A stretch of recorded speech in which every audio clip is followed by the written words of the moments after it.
शेर और हाथी का असली डर। जंगल में सब शेर से डरते थे, लेकिन एक दिन शेर को ऐसा डर लगा कि उसकी दहाड़ भी कांप गई। क्यों? क्योंकि सामने था हाथी।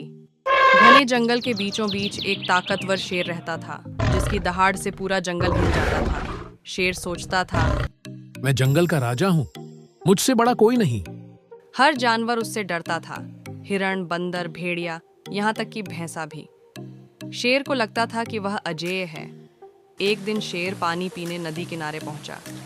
तभी उसने देखा एक विशाल हाथी धीरे धीरे उसकी ओर आ रहा है।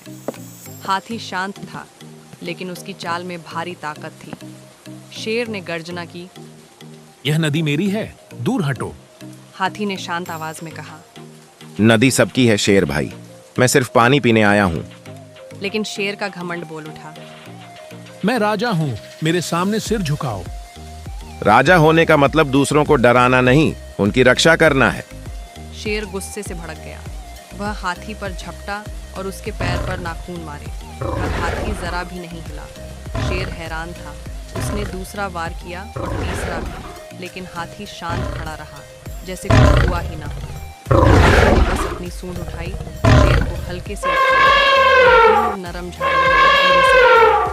शेर डर के मारे। उसे पहली बार महसूस हुआ कि ताकत हमेशा गर्जना में नहीं होती। हाथी बोला, मैं तुम्हें चोट पहुंचाना नहीं चाहता शेर, पर याद रखना, किसी को उसकी ताकत देखकर मत डराओ। किसी दिन तुम्हें उससे भी बड़ा मिल सकता है। हाथी शांत कदमों से पानी पीकर चला गया। शेर बहुत देर तक चुपचाप बैठा रहा। उसका घमंड टूट चुका था। उस दिन के बाद शेर ने दूसरे जानवरों को डराना छोड़ दिया। उसने समझ लिया कि राजा बनने के लिए ताकत नहीं, दिल चाहिए। Thanks for watching video. Like, subscribe and share. मिलते हैं अगली कहानी में। कमेंट करके बताएं आपको कहानी कैसी लगी।